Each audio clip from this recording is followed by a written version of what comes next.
Aleluia!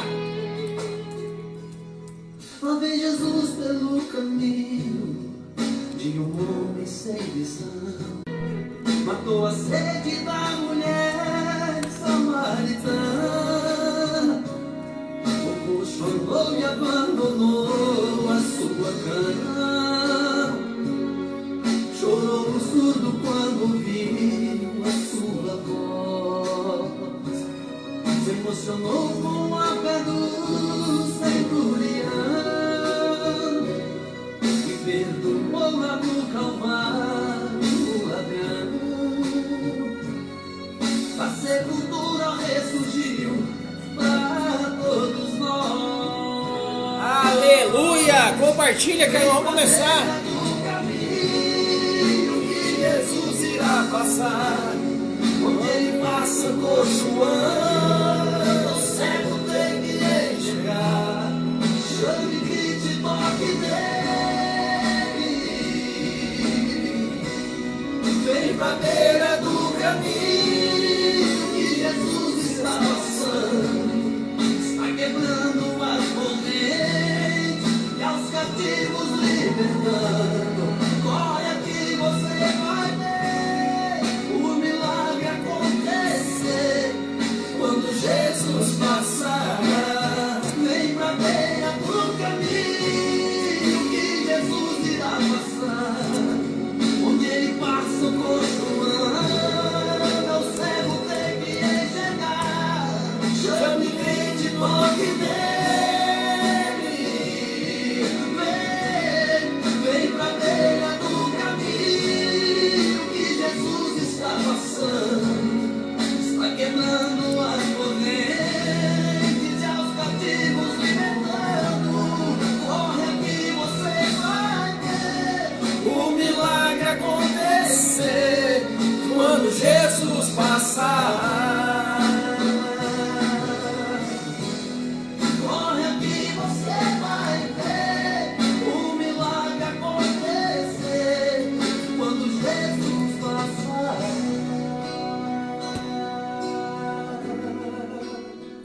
Aleluia, meus irmãos! Glória a Deus! Deus é bom, a bondade dele é eterna, dura para sempre. Deus é aquele que era, o que é e o que há de vir. O Alfa, o Ômega, o princípio e fim. Ele está na minha vida, ele é na sua vida, ele é na vida de todo aquele que crê, daquele que busca, daquele que ouve quando Jesus está batendo a porta. E quando Jesus bate a porta, e ele diz o que em nossos corações? Eu quero entrar. E quando ele diz eu quero entrar, ele vem,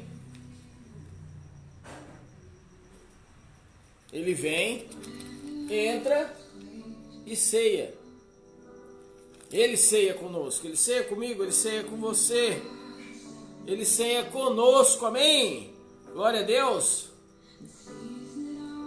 Mas nós estamos atentos à voz de Deus, nós estamos atentos ao bater. Quando Jesus ele se aproxima, ele quer de nós algo.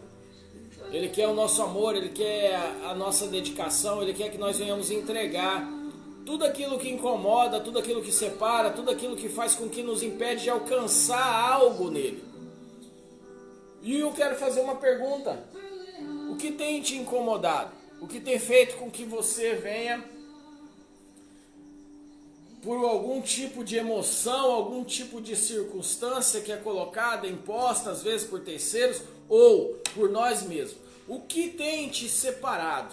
O que tem feito com que o Senhor Jesus não seja reconhecido como Senhor e o Deus Todo-Poderoso não seja reconhecido como Pai? O que tem impedido? Porque hoje nós vamos falar de paternidade. Hoje nós vamos falar que Deus é Pai, amém? Hoje nós vamos mostrar na palavra que Ele é conosco. Mas que para que isso aconteça, primeiramente eu vou pedir para você aí na sua casa, aonde você estiver, baixar a sua cabeça, para que nós possamos orar a Deus, para que as coisas venham ser conforme Ele determinou. Porque a palavra diz que várias sementes foram lançadas no meio do caminho. E algumas sementes a ave de rapina veio e levou embora. A rapina não, a ave veio e levou embora. Caiu no espinho e o espinheiro acabou por sufocar. Outra caiu na rocha, na pedra, e não veio se firmar a raiz no solo. Então nessa noite vai se firmar a semente que o Senhor vai plantar no seu coração, vai criar raízes e você vai desenvolver e dar frutos. Amém? Curva sua cabeça e feche seus olhos. Pai, em nome de Jesus, nesse momento, Senhor, eu coloco a vida do meu irmão, da minha irmã, ó Pai, dos filhos espirituais que o Senhor tem colocado em nosso caminho, para que sejam, Senhor Deus, aquilo que o Senhor determinou, para que recebam, ó Pai, da tua parte, através do seu servo, através da minha vida, aquilo que o Senhor determinou, aquilo que o Senhor sonhou, em nome de Jesus, Pai. Deus Todo-Poderoso, Tu cria todas as coisas, Tu faz todas as coisas, porque Tu és tudo, Deus, não há outro igual.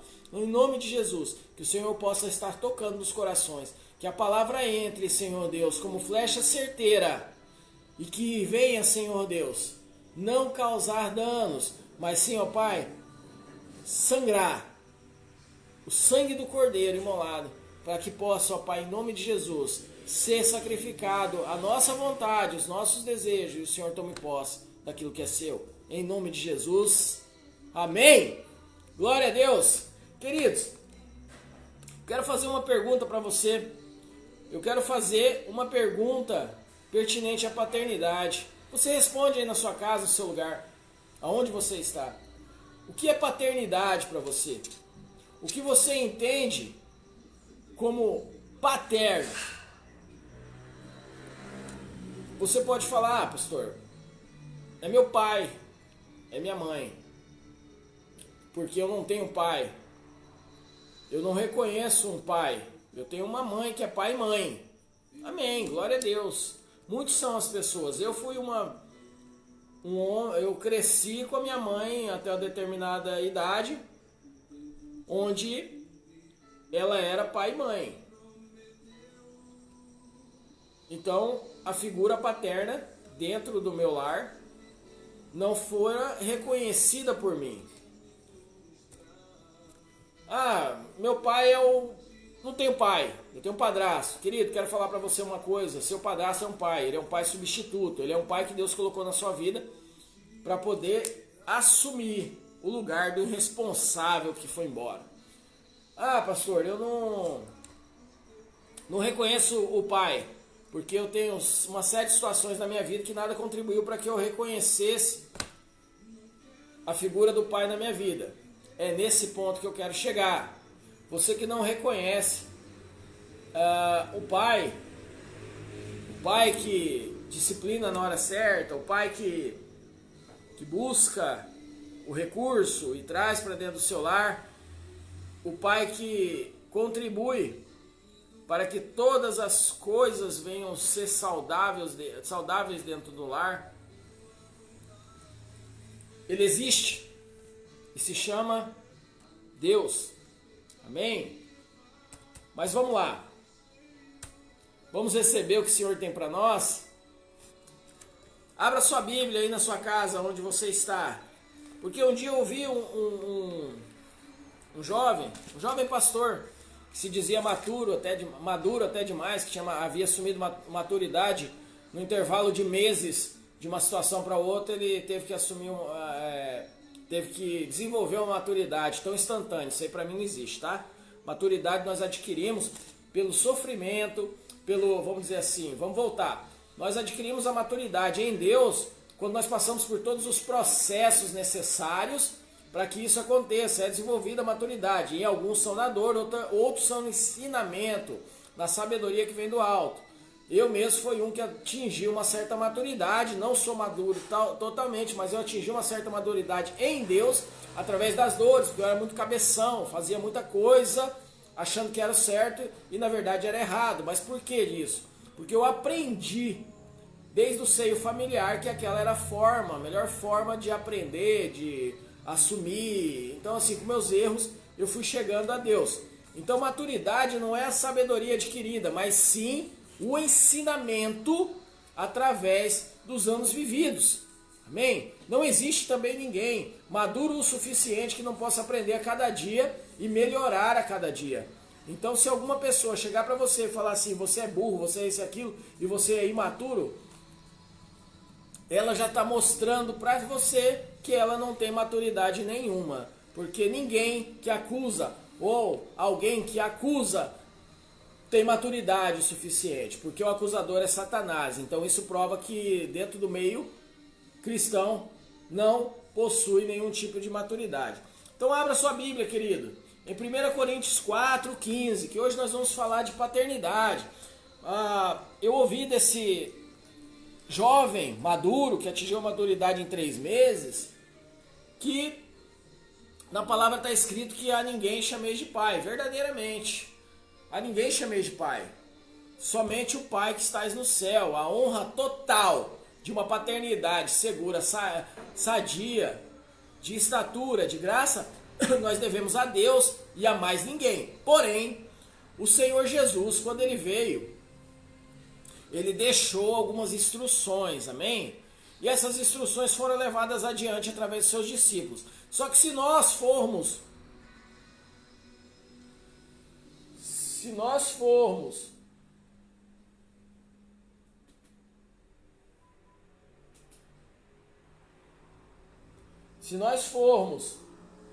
até o Éden, não haveria necessidade nenhuma de nós termos pais espirituais, porque o Senhor já havia determinado que Ele mesmo estaria ali presente, porque Ele tinha uma comunhão sadia com Adão e Eva. Ele passeava por entre o jardim, por entre o paraíso. Então a paternidade ali era presente, a paternidade celeste. Então, queridos, se o homem não tivesse sido expulso, porque ele foi expulso do paraíso, nós não necessitaríamos hoje, no meu caso, de ser um pastor, porque eu seria pastoreado por Deus e as pessoas que estivessem ao redor, as ovelhas do Senhor, no aprisco do Senhor, seriam pastoreadas diretamente por Ele. Então não haveria necessidade. Porém, quando o homem foi expulso, houve a necessidade de ser encaminhado, homens e mulheres, para que se colocassem na brecha pelas vidas, pelas ovelhas, para orientar, para apacentar, porque o próprio Jesus Cristo disse a Pedro: Pedro, se tu me amas, apacenta minhas ovelhas. E esse apacentar, ele vem agregado, ele vem entrelaçado, ele vem aliançado a uma paternidade, no qual Deus é o maior de todos, no qual Deus é Pai, e Ele determina que nós, quanto a sacerdotes, os que foram chamados para tal, se portem como esse Pai. O Pai que vai ensinar o caminho que deve seguir, o Pai que vai ensinar os princípios e valores que deveriam ser ensinados já no lar. Então, se não for ensinado no lar, Deus faz com que aquela pessoa que esteja machucada, oprimida, aquela pessoa que não tem nenhuma referência de pai, quanto a caráter, quanto a princípios e valores, se encaminhe até um pastor habilitado, um pastor que vai fazer com que aquilo seja possível na vida dele, os princípios e valores estabelecidos de forma que não causem dor, mas sim enriqueça em sabedoria, enriqueça em postura de homem, para que se torne verdadeiramente aquilo que Deus quer. Amém? Ah, pastor, mas eu não reconheço. Isso tem fundamento bíblico? Porque hoje em dia virou modinha, né? O pastor abria a boca e um irmão ou outro via, tem fundamento bíblico? Lê a Bíblia, irmão, que aí você vai saber se tem fundamento bíblico. Agora você não lê a Bíblia, lê raso, lê superficial e depois fica questionando a palavra de pastor. Mas há sim um fundamento bíblico.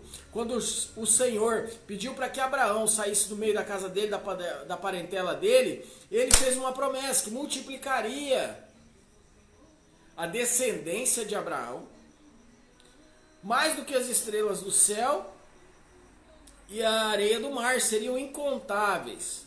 E ele se tornou o quê? Pai da fé. Pai da fé. Se não tiver um embasamento bíblico maior do que esse, vamos fazer o seguinte, né? Pedir para Deus escrever novamente a Bíblia. Mas, queridos, vamos lá. A palavra diz que todo aquele que é gerado, que é nascido de novo em Cristo Jesus, há um Pai a recebê-lo. Jesus, Deus, eles não vão vir fazer com que a pessoa se torne filho naquele momento e caminhe com ele naquele momento.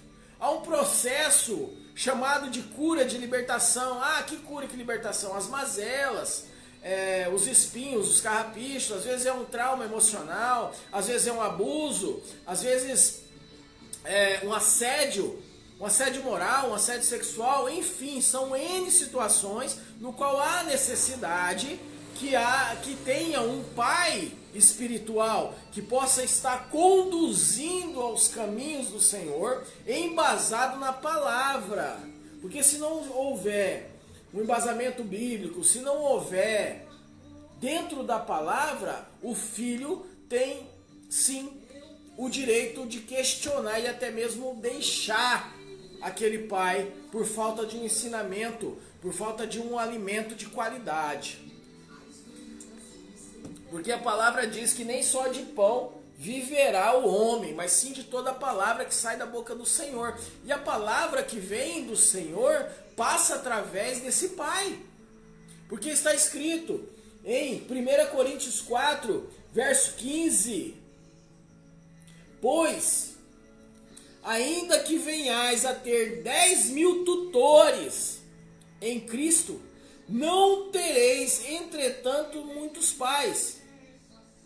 Porquanto em Cristo Jesus eu mesmo gerei por intermédio do Evangelho. Então aquela pessoa que se aproxima de você, aquela pessoa que chama você para os caminhos do Senhor, que ela paga o preço, que ela faz todo o processo, esse é seu pai espiritual.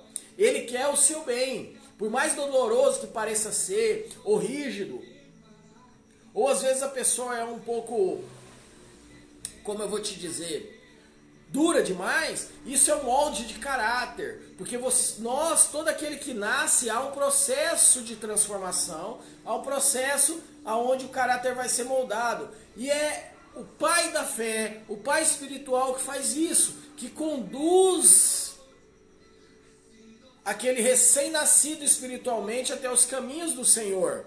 Por quê? Porque Deus o habilitou para que assim o seja.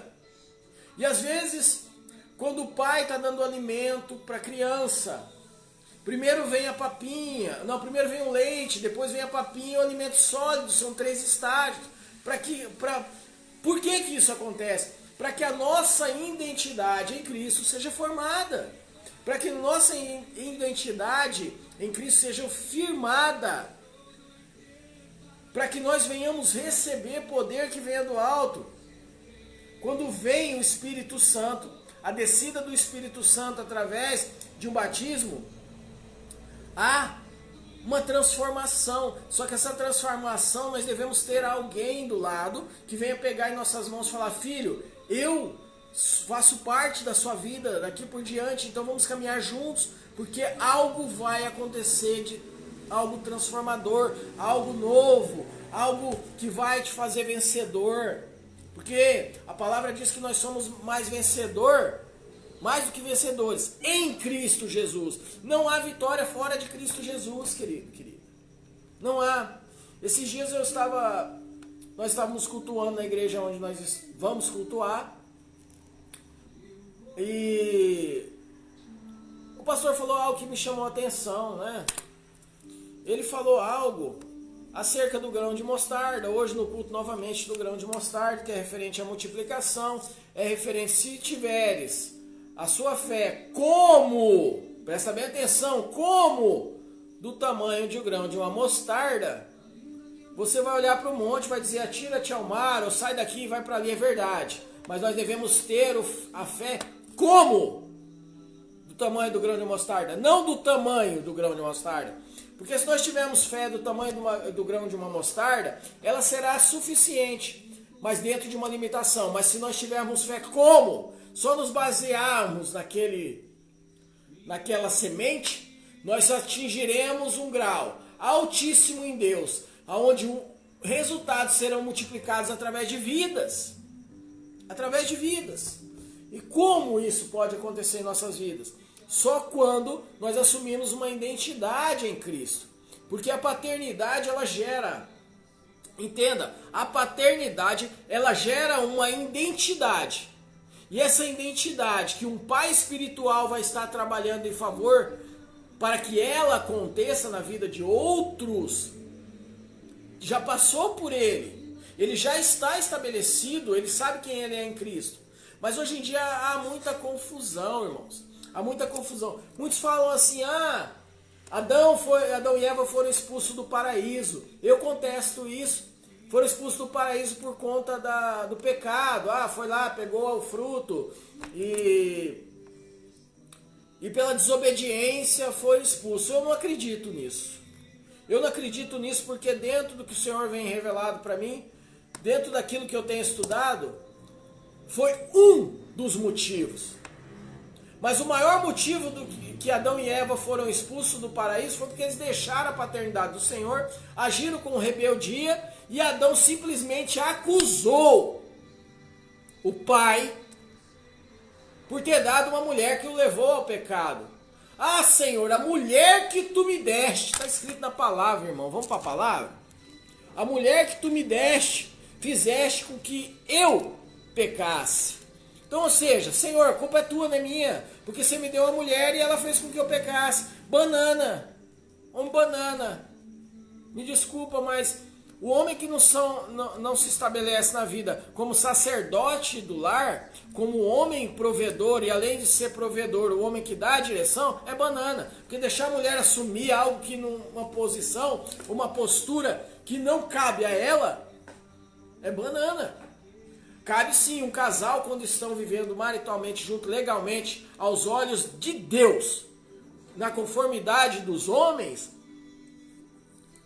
tem sim que ter, vamos dizer, um equilíbrio no lar, onde há uma consulta e os dois vão decidir juntos, mas a mulher não tem autoridade para passar em cima da decisão de homem, irmão.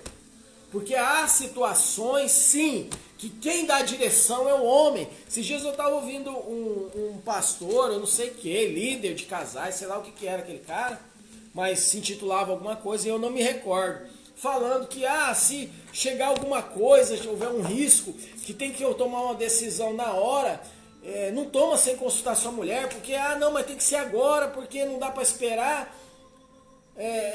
Foge que é armadilha. Eu não concordo, irmão. Eu não concordo. Há decisões sim que a mulher não vai tomar por você.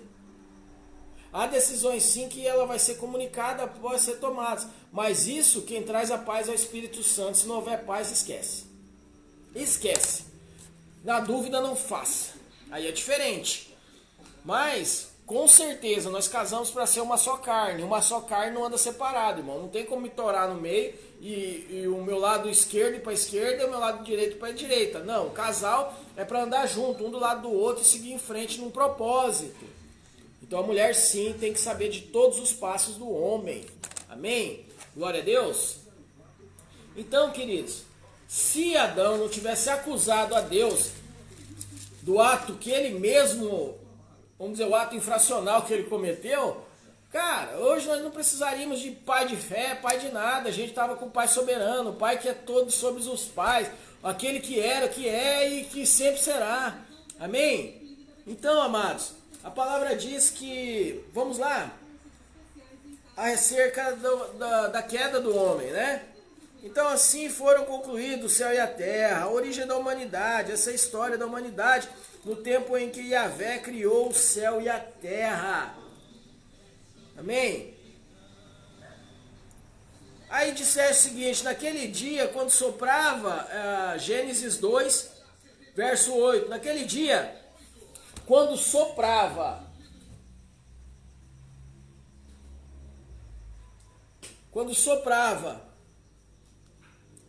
só um minuto. Naquele dia, quando soprava a brisa vespertina, o homem e sua mulher ouviram o som de movimentação de Yahvé, e que estava passeando pelo jardim, procuraram esconder-se da presença do Senhor entre as árvores do jardim. Mas o Senhor Deus convocou o homem, indagando: onde é que estás? O homem declarou: ouvi o som do teu caminhar no jardim, e vendo que estava nu, tive receio, por essa razão me escondi. Então Deus questionou: e quem te fez saber que estavas nu?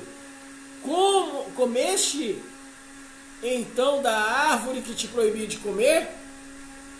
Só um minuto, queridos. Aleluia. Comeste então da árvore que te proibiu de comer? Replicou o homem, preste atenção, querido e querida. Foi a mulher que me deste por auxiliadora. Ela me deu o fruto da árvore que eu comi. O homem culpou a Deus. Ali se rompeu uma aliança. Uma aliança de confiança, uma aliança de dependência. E ali começava a disciplina do Senhor para toda a humanidade. Fato é que nós devemos sim ler a Bíblia, mas ler a Bíblia como ela deve ser lida. Como a palavra, como logos vivos, não como livro de cabeceira.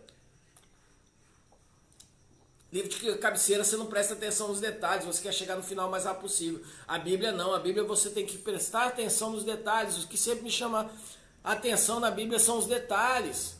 Porque são os detalhes que às vezes que passam despercebidos, que transformam uma vida, que transformam uma situação.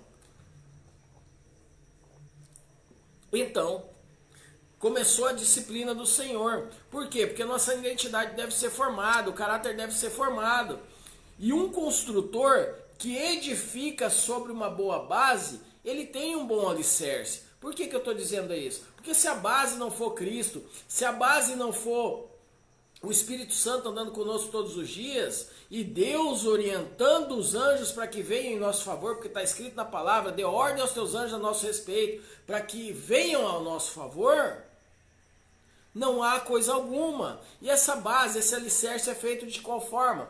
Todo aquele, pois, que ouve estas minhas palavras e as pratica será comparado ao homem prudente que edificou a sua casa na rocha. E caiu a chuva, transbordou os rios, sopraram os ventos e deram com ímpeto contra aquela casa, que não caiu, porque fora edificada na rocha. Querido, querida, a rocha é Cristo. Querido, querida, é Ele. Sabe como nós podemos identificar uma pessoa que não tem uma paternidade sadia, que não tem uma paternidade alicerçada na rocha? Você identifica de várias formas. A pessoa começa as coisas e não termina. A pessoa não tem compromisso com nada do que ela disse. Se ela combinar um horário, ela chega 20, 30, 40, uma hora depois do horário combinado. É uma pessoa que diz que vai fazer e não faz. É uma pessoa que olha para o alto e fala: Senhor, farei em teu nome. Quando chega na hora H não faz nada. É uma pessoa temerosa. O que é uma pessoa temerosa? Ela olha adiante e fala assim: poxa vida, será que vai dar certo? Abriu a boca para falar o será, meu irmão, acabou a fé. Esquece, tenta de novo, mas não abre a boca para falar será não, porque quando você fala será, você está duvidando do agir de Deus na sua vida. Isso são indícios de uma paternidade corrompida. E deve, sim, fazer o caminho de volta para que tudo seja estabelecido segundo a palavra de Deus e venha se tornar claro aquilo que está na treva. A luz tem que abundar.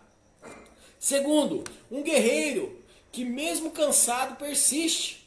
Vindo Gideão ao Jordão, passou com uns 300 homens com que estavam cansados, mas ainda perseguindo. A equipe de Gideão, mesmo cansada, ainda perseguiam a sua vitória. Como eu acabei de dizer, quantas são as pessoas que começam algo e param no meio do caminho? Ou até mesmo nem no meio do caminho chega. Isso é um alerta. Há uma paternidade corrompida, não tem referência, porque olha muito para trás. Vamos usar um exemplo. Eu, por um período de tempo, eu começava alguns cursos, parava, não concluía. Eu começava, vamos dizer, a ler a Bíblia, parava, não conseguia concluir. Eu começava um resumo, parava. Então assim, todas as coisas que eu colocava a mão nunca concluía, até que foi identificado, além dos traumas, uma paternidade corrompida. Então, amados, quando nós nos colocamos dispostos e disponíveis a uma transformação, entra em ação o Pai da fé, que vai te ensinar princípios e valores para que você estabeleça uma fé no seu interior que nada e nem ninguém abala. Hoje eu digo para vocês com toda certeza, eu sou uma pessoa dependente de Deus. Por quê? Porque nada me abala, queridos. Esse negócio de Covid aí, eu respeito cada opinião, cada um tem a sua. Quem tem medo, tem medo. Eu não temo. E olha que eu estou aqui no olho do furacão, eu moro em frente a um centro de saúde, chamado UPA, onde várias pessoas passam ali diariamente e tem o meu comércio na porta. Tá? Então assim, tem risco? Tem. Mas ou eu confio que Deus vai me livrar, como está escrito na palavra, que Ele vai me livrar de todas as coisas, ou eu fecho a Bíblia, paro de pregar o Evangelho e fico com medo. Nós não devemos temer mal algum, irmão. Porque quando nós começamos a temer algo, nós olhamos para Deus e falamos, Deus, a situação é maior do que você, a situação é maior do que o Senhor, isso não existe. Deus é soberano sobre todas as coisas. E nessa noite, eu quero dizer para você que Ele é na sua vida, Ele é contigo, e Ele vai fazer com que todas as coisas cooperem para o bem. Sabe por quê, querido? Porque quando tudo diz que não, quando o impossível se torna real nas nossas vidas, é quando Deus age e fala, a mim tudo é possível, e tudo é possível àquele que crê. Amém? Eita glória! Amados, terceiro, um navegante que não se esquece da âncora, para que, mediante duas coisas imutáveis, nas quais é impossível que Deus minta, forte, atento tenhamos nós, que já corremos para o refúgio, a fim de lançar mão da esperança proposta, a qual temos por âncora da alma, segura, firme, e que penetra além do véu. Hebreus 6. Amado e amada, se nós temos uma âncora, aonde nós agarramos firme, nós não vamos sair do lugar, da posição no qual Deus nos colocou. Não vamos. Isso é ser um navegante que não se esquece da âncora. Porque o navegante, quando ele está em alto mar, se ele deixou a âncora no cais, o barco vai navegar para onde bem entender, não vai parar. Não tem como ficar parado no lugar, no posicionamento. Porque quando um barco vai ao alto mar, se ele não tiver a âncora, como ele vai pescar? Como ele vai tirar da água o sustento? Porque não para. Vai sair arrastando rede e pegando o que tiver na frente. Para pessoas sem foco, para pombo, qualquer lugar que chegar, qualquer coisa que pegar, é benção da cabeça dele. Mas para a águia, para aquele que voa alto, para aquele que quer conquistar lugares altos em Deus, o lugar é o objetivo ao qual Deus já mostrou, determinou, e ele vai fazer de tudo em Deus para alcançar. E esse é você, esse sou eu, pessoas centradas, pessoas que sabem o que querem, pessoas que buscam o melhor para a sua vida, para a sua casa, para a sua família. Tem visão de águia, olha adiante, olha além do que os outros veem. E no meio de uma crise, no meio de uma pandemia, encontra a oportunidade para superar todos os obstáculos e alcançar a vitória. Eita Deus de glória! Quarto, um servo de Deus firme e inabalável. Graças a Deus que nos dá por vitória, por intermédio do nosso Senhor Jesus Cristo. Portanto, meus amados irmãos, sede firmes, inabaláveis e sempre abundantes na obra do Senhor, sabendo que no Senhor o vosso trabalho não é em vão. Tudo que nós fizermos no Senhor, nada é em vão.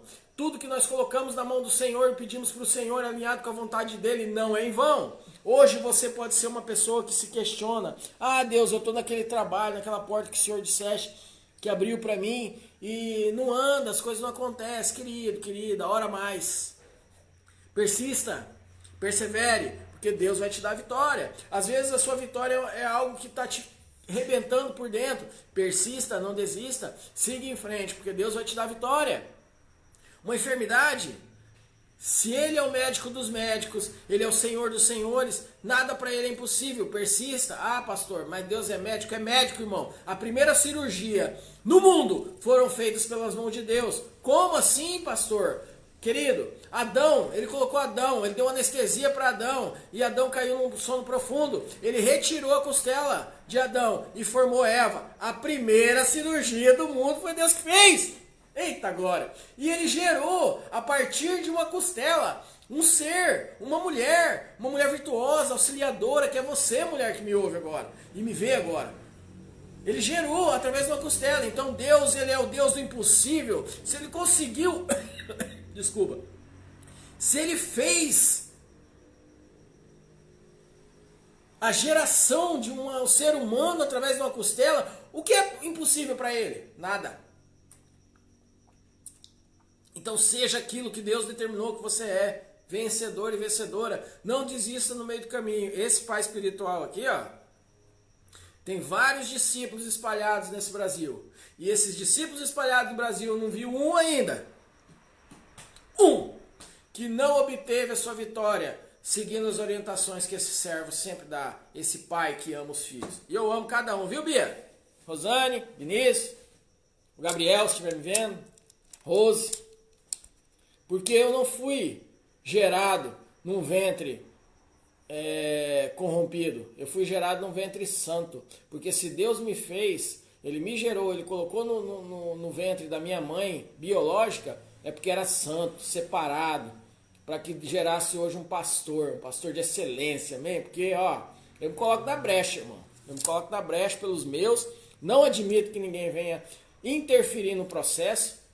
E com isso nós alcançamos junto a vitória, celebramos junto as vitórias. E também choro, viu? Choro com eles quando acontece alguma coisa de errado, porque a palavra diz que nós devemos chorar, né?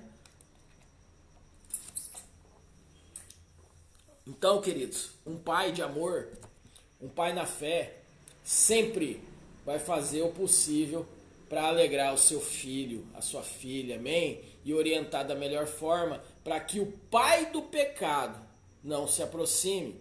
Ah, pastor, quem que é o pai do pecado? O pai do pecado é aquele que te leva para o caminho das drogas. O pai do pecado é aquele que te leva para o caminho da homossexualidade, da orgia, da fornicação. O pai do pecado é aquele que te convida para fazer uma fita de 1000 graus, um bang doido, que vai te levar lá para assaltar uma conveniência, um boteco, uma lanchonete, e depois você vai preso. O pai do pecado te apresenta o tráfico de drogas, a prostituição, a lascívia, a imoralidade. O pai do pecado te apresenta tudo aquilo que é contrário às promessas e os princípios e valores de Deus para a sua vida.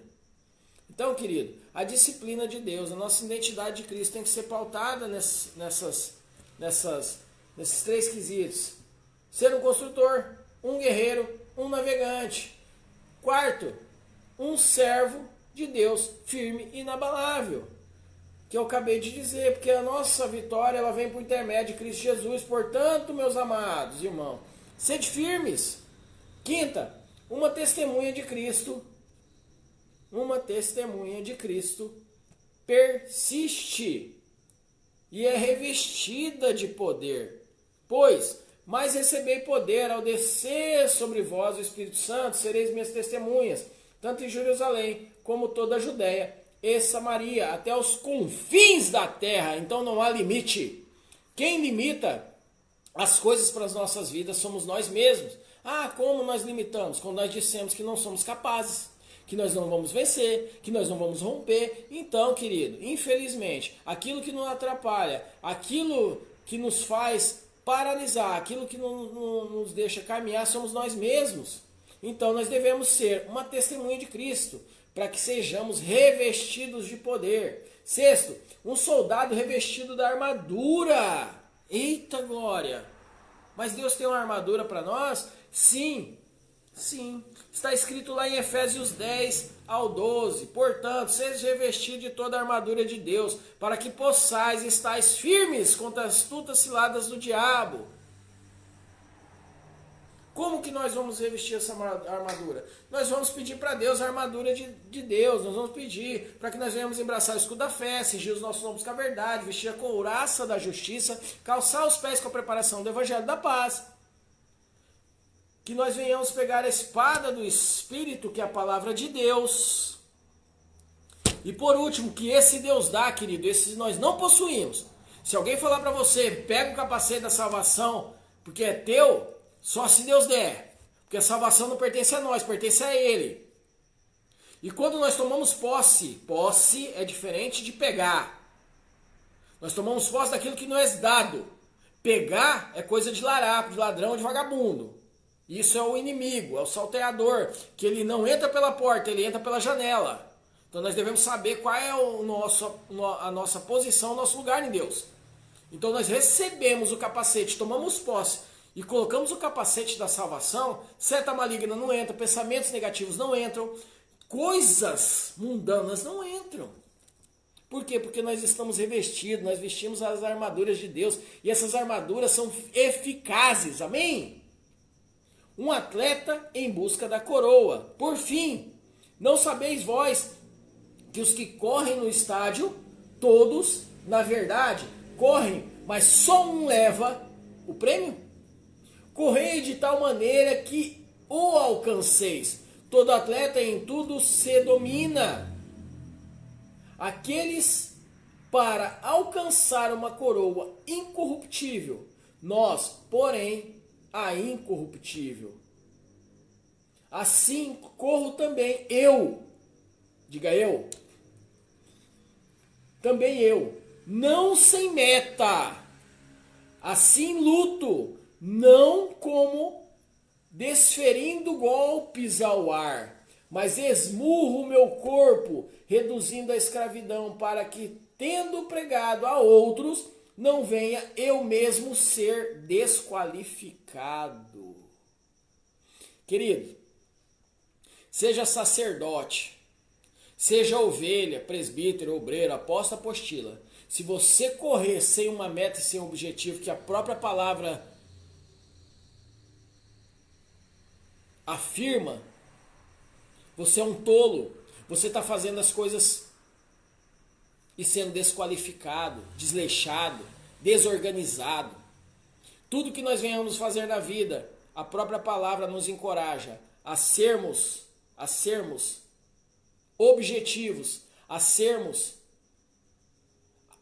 uma pessoa de visão que busca, dentro da sua corrida, não ficar tropeçando no meio do caminho, mas ter uma meta, um objetivo, ser focado e firmado em Deus para que aquilo o alcance. Porque todo atleta em tudo se domina.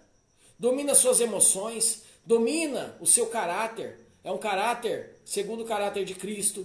Domina os seus atos, suas palavras, suas atitudes. Eu sou uma pessoa muito irada. As pessoas que convivem comigo sabem que eu não aceito muita coisa. Mas esse muita coisa que eu não aceito, as pessoas do meu lado vêm com vitimismo. Fazer e falar que não pode, isso e aquilo, eu não aceito não. Não aceito não. Deus te fez para vencer, te fez para alcançar lugares altos nele, te gerou para que você seja aquilo que ele diz que você é, mais que vencedor em Cristo Jesus. Então não aceito não. Não aceito, isso me dá um negócio. Comigo não anda pombo, não anda galinha, não anda porco. Comigo, ou a pessoa é a águia, tem suas metas a alcançar, ou meu irmão, me deixa andar. Eu saio fora, eu saio de perto, não quero saber não. Sabe por quê? Porque senão vai me atrapalhar na caminhada, eu vou ter que estar arrastando a pessoa e acabo por não conquistar nada. E eu não tenho tempo a perder. Não tenho. O tempo que Deus me deu é muito curto. Tem muita alma para alcançar, tem objetivos a serem alcançados. Eu tenho um sonho, irmão. Eu tenho um sonho enquanto pastor. Eu sonho em ter um ministério. Não importa o tamanho, se é grande, pequeno, médio, não sei. Mas que esse ministério supra a necessidade da comunidade, dos irmãos das ovelhas. Eu quero ter um ministério, ao lado eu quero ter um hospital, ao lado eu quero ter uma mecânica, atrás eu quero ter um restaurante comunitário, mas tudo com o seu valor. Irrisório, mas com o seu valor. Sabe por quê? Porque quando nós fazemos muito e damos muito de mão beijada, a pessoa não dá valor. Não dá. Infelizmente não dá valor. se acomoda em sempre receber, receber, receber e nunca quer dar. Então assim, vai ter um valor, mas um valor irrisório, irmão, simbólico. Então, queridos, esse é meu sonho. É o meu sonho de conta necessidade verdadeiramente. Hoje são quantos pastores, líderes, seja o que for, que diz, não, eu vou de encontro à necessidade quando o irmão precisa das costas. Não liga, cara. Olha, eu conheço pessoas que se intitulam, porque vestir uma roupa de pastor é muito fácil. Mas a ovelha está passando, está morrendo, o cara nunca liga. Ô, como é que você está? O que está acontecendo? Está tudo bem? Uma vez na semana, passar uma mensagem. Grupo de igreja que se torna um comércio de venda de produtos. Mas, e aí, tá tudo bem com vocês, meus irmãos? Como é que tá? Tá tudo beleza? Grupinhos isolados que vivem sempre no social. Não, hoje tem um churrasco não sei aonde, hoje nós vamos fazer isso, fazer aquilo. Mas esquece, irmão, às vezes da pessoa que está passando fome que deveria ser convidada. Pessoa que faz uma refeição, não vamos chamar porque ela não faz parte do nosso meio. Ô irmão, isso daí é obra de Satanás, sai fora disso. Sai fora disso. Porque a palavra diz, tive fome e me deste de comer, tive frio e me aqueceste, estive preso e fostes me visitar. Se você não cumprir isso daí que Jesus Cristo ainda deixou para nós escrito, não foi à toa, foi para que seja cumprido, ele vai olhar para sua cara, aí você chega perto dele e fala assim, em teu nome eu expulsei demônio, em teu nome eu abri um monte de igreja, em teu nome eu preguei, eu virei cambalhota, o irmãozinho que estava pecando lá, eu cheguei, passei a mão na cabeça dele, deixei ele continuar pecando, eu aceitei no meu ministério o espírito de adivinhação, que o cara vinha com um monte de fofoquinha, conversa fiada, porque ficava sabendo terceiros da vida do irmão, virou profeta. Aí ele vai olhar dentro dos seus olhos, irmão, vai falar assim, aparta-te de mim porque eu não vos conheço, maldito. E aí? Ou nós somos aquilo que a Bíblia diz que somos, ou irmão, não seja morno. Larga a Bíblia, joga fora e fica no pecado. Porque a própria palavra diz, é melhor que sejas frio. O frio é o pecado que vive, o frio é o falso moralismo, a hipocrisia de sair lançando, é o tal do fariseu. Faça o que digo, mas jamais o que eu faço. E é Bíblia, irmão. Não vem conversa fiada do meu lado não, porque eu não aceito. É Bíblia. Vai ler a Bíblia. Ah, não, mas a letra mata, o Espírito vivifica. Tá bom. Aí a palavra que Deus diz que se você não buscar sabedoria, quanto sacerdote ele vai te excluir. O que eu faço com isso também? Queridos, a disciplina de Deus ela vem por conta do pecado adâmico. Pela acusação de Adão, dizendo que Deus era culpado. Deus não tem culpa nenhuma, Deus jamais teve culpa nenhuma. E fizeram isso de novo com Jesus Cristo, imputando várias culpas nele. E ele também não era culpado. Então a disciplina de Deus, ela segue 6 pontos, ao meu ver, segundo o que eu leio. Amém? Não é coisa da minha cabeça, eu não saio inventando, irmão, pelo amor de Deus. Provar os que são filhos de Deus. A palavra diz, recorda-te de todo o caminho pelo qual o Senhor, teu Deus, te guiou no deserto estes 40 anos para te humilhar, para te provar, para saber o que estava em teu coração, se guardarias ou não os mandamentos. Ele te humilhou, ele te deixou ter fome e te sustentou com um maná que tu não conhecias, nem teus pais conheciam, para te dar a entender que não só de pão viverá o homem, mas de tudo o que procede da boca de Deus. Deuteronômio 8, 2, 3. Algumas palavras enroscam na língua, porque eu falo muito rápido, me perdoa, tá? Mas isso é provar o Filho de Deus. Se alguém algum dia na sua vida falou que Deus não prova ninguém, tá mentindo, tá? Isso é mentira, esquece isso da sua vida. É mentira mesmo, porque eu acabei de constatar na palavra e mostrei para você. É mentira, querido. Ah, pastor, mas a tua pregação você é muito duro. Deixa eu te perguntar uma coisa. Em algum momento na Bíblia, Deus passou a mão na cabeça de alguém? por algum erro? Ou quando ele foi moldar o caráter, ele chegou com um buquê de rosas e falou: cheira aí porque isso aqui é cheiroso e vamos caminhar. Não, meu irmão. Quando Deus foi se apresentar a Moisés na sarça ardente, não teve conversa fiada. Quando Deus se apresentou no monte a Moisés, não teve conversa fiada.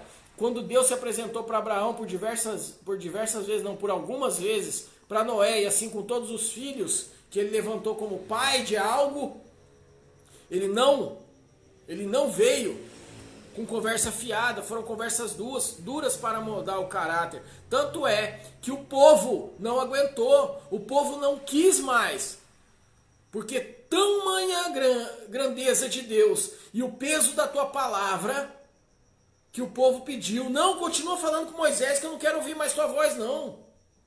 Justamente por isso, porque Deus, quando ele vai moldar o caráter de alguém, ele prova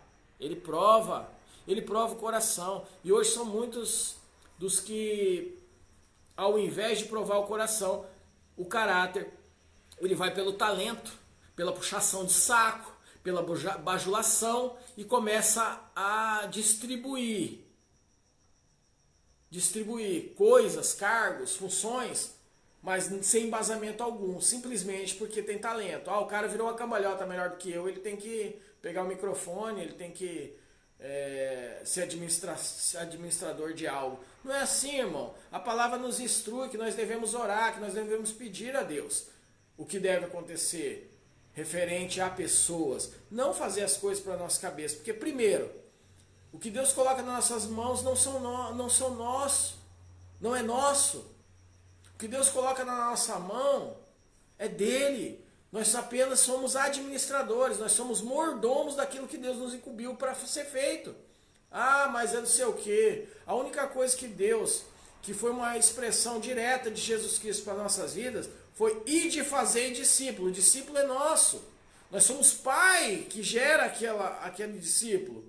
Então, por enquanto nós estivermos na terra dando direção às pessoas, discípulos são nossos. Não vem com papo, conversa fiada, dizer, os discípulos é de Cristo. Com certeza, ele é o discipulador maior. Mas enquanto estivermos na terra, Jesus não vai estar aqui. Ele vai voltar ainda. Então são nós que devemos conduzir. E a responsabilidade é nossa, porque aquilo vai ser cobrado.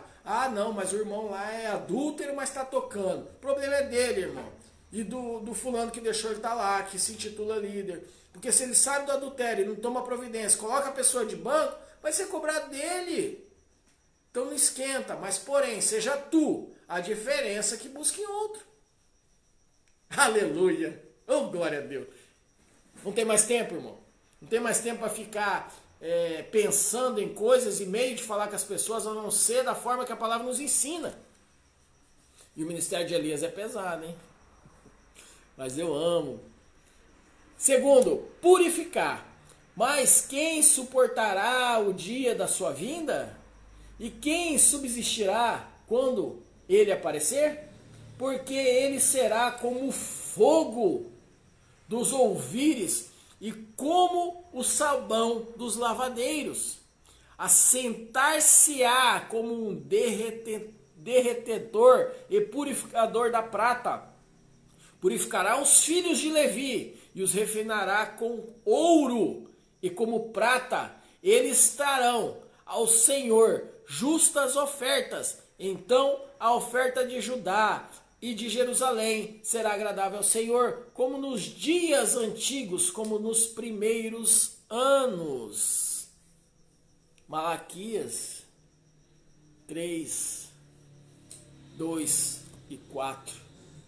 Queridos, quando ele diz em purificar, todo aquele que cumpriu aquilo que foi determinado e conseguiu caminhar, fazer a boa corrida, guardar a fé e concluir com êxito aquilo que foi dado em suas mãos, ele vai purificar. Ele vai fazer com que tudo aquilo que ele determinou que fora cumprido seja recompensado. Mas Deus recompensa. Recompensa sim, irmão, porque ele é pai. Que pai não vai recompensar um filho que lutou a vida inteira em favor de algo que ele entregou nas mãos e ele não vai recompensar? Recompensa, porque se os próprios pais, que são maus, sabem dar coisas boas ao filho, imagina Deus que está no céu. Terceiro, ensinar. Foi bom ter eu passado pela aflição para que aprendesse os teus decretos. Salmo 119, 71. Nós passamos por aflição para modo de caráter. Nós passamos por aflição para aprendizado. Não é para ficar no meio do caminho, irmão. Quarto, guardar. É para que não ensoberbecesse com a grandeza das revelações.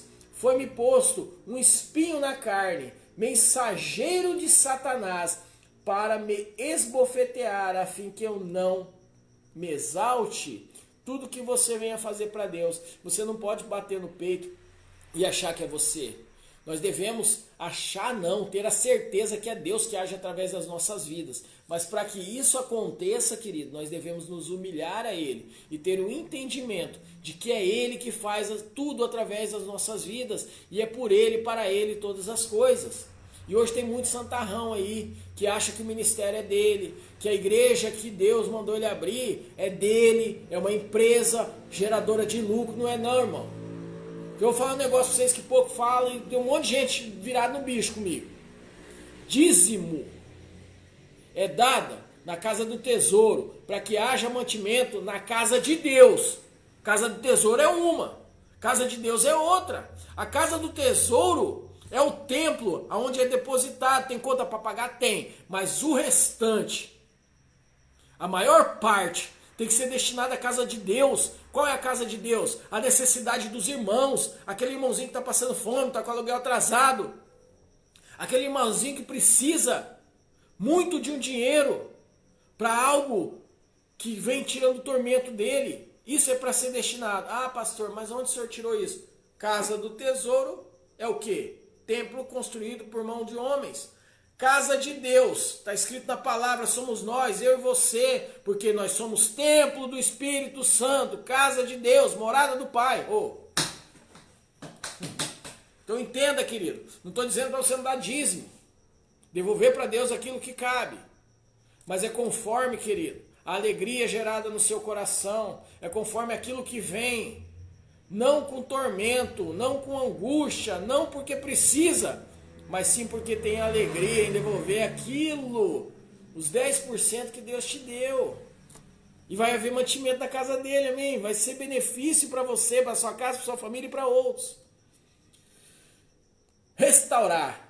Antes de ser afligido, andava errado, mas agora guardo a tua palavra. Isso se chama restauração, porque no mundo nós tínhamos aflições, no mundo nós tínhamos erros, acertos, nós acreditávamos na sorte. Sorte não se acredita quem é cristão, quem é nascido de novo. Não se acredita em sorte, porque sorte não existe. A definição de sorte é algo que possa ou não acontecer. E Deus é certeza, a bênção é certeza, Jesus Cristo é certeza de que todas as coisas vão acontecer.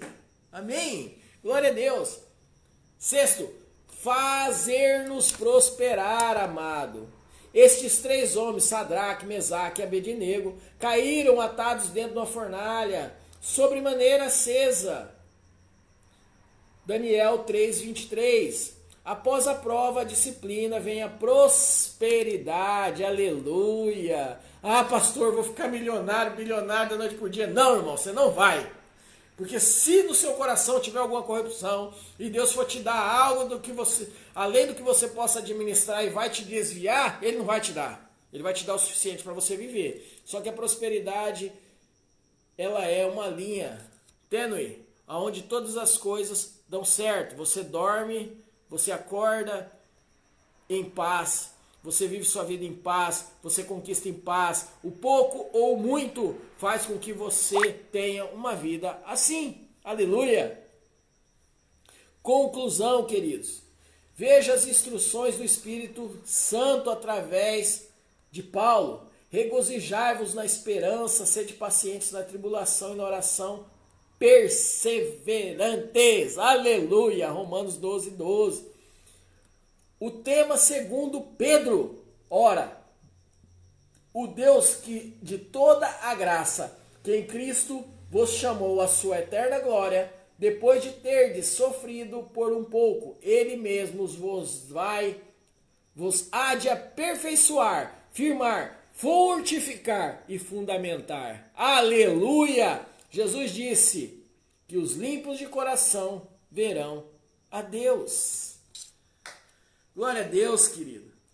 Esses dois quesitos, que a nossa identidade em Cristo, a disciplina de Deus, é que nos dá uma paternidade segura, sadia. É algo que vem de encontro com aquilo que nós esperamos de um pai.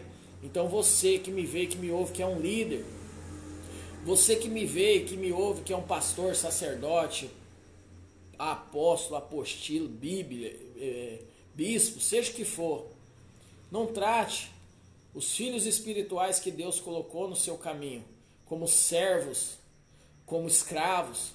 Não trate ovelha sangrando ela no meio do caminho, mas tosquia para tirar o peso, arranca os carrapichos e seja realmente o amor de Cristo. Só que nunca mais, jamais confunda o amor com a falta de disciplina. Às vezes nós devemos ser sim duro. Uma mãe deve ser dura com seu filho que erra, porque senão, mais tarde, vai pagar o preço de ter um homem mau caráter. Um pai deve sim educar os seus filhos com disciplina dentro da palavra. Se passar do limite e as palavras não adiantaram, a palavra de Deus diz que nós devemos usar a varinha. E hoje, as pessoas, quando nós nos aproximamos e dissemos algo que vem da parte de Deus, confunde revelação e profecia com espírito de adivinhação. Confundem a verdade com orgulho, soberba, arrogância e afronta. Confundem. E hoje, nos dias atuais, nós estamos vivendo a pior geração, tanto no mundo quanto dentro da igreja, a pior geração de todos os tempos, que você não pode falar nada que você já está ofendendo.